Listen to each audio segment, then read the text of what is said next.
Everyone. నా పేరు doctor Yashvi Bodicharla, consultant doctor in ఫిడికస్ హోమియోపతి. ఈరోజు మనం తెలుసుకోే టాపిక్ వచ్చి చాలా ఇంపార్టెంట్ టాపిక్. ఎందుకంటే చాలా మంది ఓపీడీ వచ్చి ఇలా అడుగుతుంటారు. మేడం మా బ్రెస్ట్ అనేది సైజ్ మారిపోతుంది, లేదంటే కలర్ మారుతుంది. ఇంకా దాంతో పాటుగా మా నిప్పుల్స్ నుంచి డిశ్చార్జ్ కంటిన్యూగా వస్తుందని చెప్తుంటారు. అసలు ఏంటిది?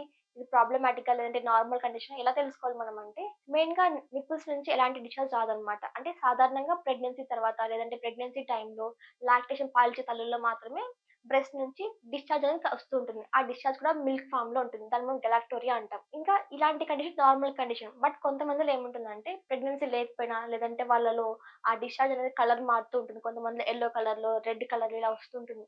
వీటన్నిటి ఏంటంటే ఇవన్నీ ప్రాబ్లమాటిక్ కండిషన్స్ మాత్రమే. మెయిన్‌గా ప్రెగ్నెన్సీ టైంలో అదే విధంగా డెలివరీ తర్వాత వాళ్ళకి ప్రొలాక్టిన్ హార్మోన్ ఎక్కువగా ఉంటుంది. ఆ కండిషన్స్‌లో వాళ్ళకి బ్రెస్ట్ నుంచి మిల్క్ అనేది సెక్రీట్ అవుతూ ఉంటుంది. బట్ కొన్ని రేర్ కండిషన్స్‌లో హార్మోన్ టాబ్లెట్స్ యూజ్ చేయడం వల్ల, లేదంటే వాళ్ళకేదైనా థైరాయిడ్ డిసార్డర్స్ ఉండడం వల్ల, లేదు బరువు పెరిగిపోవడం వల్ల, ఏదైనా హార్మోన్ టాబ్లెట్స్ కానీ, లేదంటే యాంటీ డిప్రెషన్స్ అంటాం. లేదంటే యాంగ్జైటీ మెడిసిన్స్ యూజ్ చేయడం వల్ల వాళ్ళకి సైడ్ ఎఫెక్ట్స్ లాగా ఇలా బ్రెస్ట్ నుంచి డిశ్చార్జ్ అనేది కనిపిస్తూ ఉంటుంది. కొంతమందిలో ఏమైతుందంటే ఈ బ్రెస్ట్‌లు అనేటివి మిల్క్ సెల్స్ ఉంటాయి.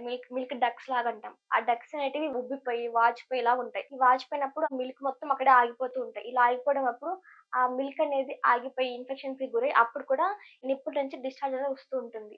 ఇది కలర్ మారుతూ ఉంటుంది. అంటే ఆ మిల్క్ అనేది కొంతమందిలో ఇన్ఫెక్షన్స్ అయ్యి బ్రౌన్ కలర్‌లో వస్తుంది. కొంతమందిలో యెల్లో కలర్‌లో కనిపిస్తూ ఉంటుంది. నార్మల్‌గా వైట్ కలర్ మటుకు మిల్కే అంటాం. అదేం ప్రాబ్లమాటిక్ కాదు. అది కూడా ఆ 2 కండిషన్స్‌లో మాత్రమే. ప్రెగ్నెన్సీ తర్వాత లేదంటే ప్రెగ్నెన్సీ టైమ్‌లో. ఈ 2 కండిషన్స్‌లో మాత్రమే ఇది నార్మల్ అంటాం. ఇంకా ఏమేం కలర్స్ ఉంటాయంటే మెయిన్‌గా వచ్చేసి ఎప్పుడు ప్రాబ్లమాటిక్ ఏ కలర్ ఉంటే ఏ ప్రాబ్లమ్ అంటే మెయిన్‌గా వచ్చేసి వైట్ కలర్ అనుకోండి. వైట్ కలర్ అంటే గలాక్టోరియా అంట. Milk secretion. ఇది నార్మల్ కండిషన్. బట్ ఇది కూడా నాన్ ప్రెగ్నెన్సీ స్టేజ్‌లో అబ్నార్మల్ కండిషన్. ఎందుకంటే హార్మోనల్ ఇంబాలెన్స్ అవ్వడం వల్ల మీ బాడీలో ప్రొలాక్టిన్ హార్మోన్ ఎక్కువైపోయి మిల్క్ అనేది సెక్రీట్ అవుతూ ఉంటుంది. కాబట్టి ఇది కూడా హార్మోనల్ ఇంబాలెన్స్ ఒక కారణం. నెక్స్ట్ వచ్చేసి యెల్లో కలర్. యెల్లో కలర్ అనేది ఏదైనా ఇన్ఫెక్షన్స్ ఉన్నప్పుడు, లేదంటే ఆ మిల్క్ డక్ట్స్ ఏదైనా ఇన్ఫెక్షన్ అయినప్పుడు, లేదంటే బ్రెస్ట్ యాబ్సెస్ కేస్ అంటాం.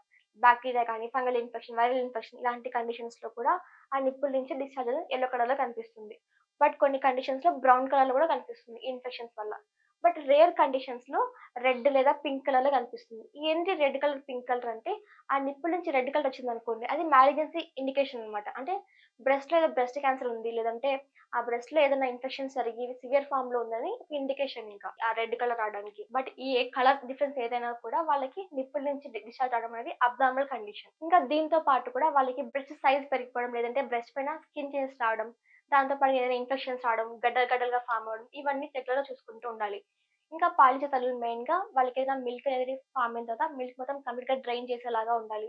ఇలా డ్రైన్ చేయడం వల్ల ఆ మిల్క్ స్టాసిస్ జరగకుండా, ఇన్ఫెక్షన్స్ రాకోకుండా ఉంటాయి. ఇంకా ఇలాంటి సందర్భంలో మెయిన్‌గా చాలా మంది ఏం చేస్తారు యాంటీబయాటిక్స్ యూజ్ చేస్తుంటారు. లేదంటే పెయిన్ ఏదైనా ఉందని పెయిన్ కిల్లర్స్ యూజ్ చేస్తుంటారు. ఇలా యాంటీబయాటిక్స్ కానీ, పెయిన్ కిల్లర్స్ యూజ్ చేయడం వల్ల వాళ్ళకేముంటుంది, ఈ డిశ్చార్జ్ కొంతవరకు కంట్రోల్ అయినా కూడా వాళ్ళకి మళ్ళీ మళ్ళీ ఫార్మ్ అవుతూనే ఉంటుంది. ఎందుకంటే ఆ టెండెన్సీ వల్ల కంప్లీట్‌గా క్యూర్ అవ్వదు కాబట్టి.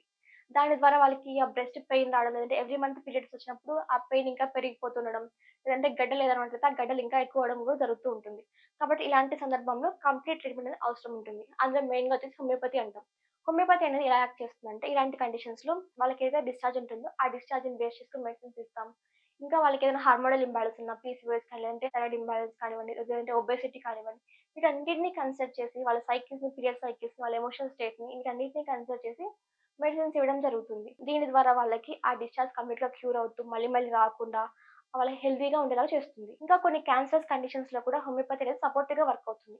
అంటే వాళ్ళకేదైనా ఇన్ఫెక్షన్స్ అనేటివి ఇతర ఆర్గాన్స్‌కి స్ప్రెడ్ అవ్వకుండా, లేదంటే వాళ్ళకేమైనా ఫీవర్ కానివ్వండి, లేదంటే పెయిన్ అవ్వనివ్వండి, ఇంకా సింప్టమాటిక్ రిలీఫ్‌ని హోమియోపతి అందిస్తుందన్నమాట మాలిగ్నెన్సీ కండిషన్స్‌లో. కాబట్టి ఈ నిప్పుల్ డిశ్చార్జ్ నెగ్లెక్ట్ చేయకుండా రెగ్యులర్‌గా బ్రెస్ట్ ఎగ్జామినేషన్ అదే విధంగా ప్రాపర్ డయాగ్నోసిస్ అనేది అవసరం ఉంటుంది. మీరు కనుక ఇలాంటి అబ్నార్మల్ డిశ్చార్జ్‌తో బాధపడుతున్నట్టయితే కన్సల్ట్ ఫిడికస్ హోమియోపతి.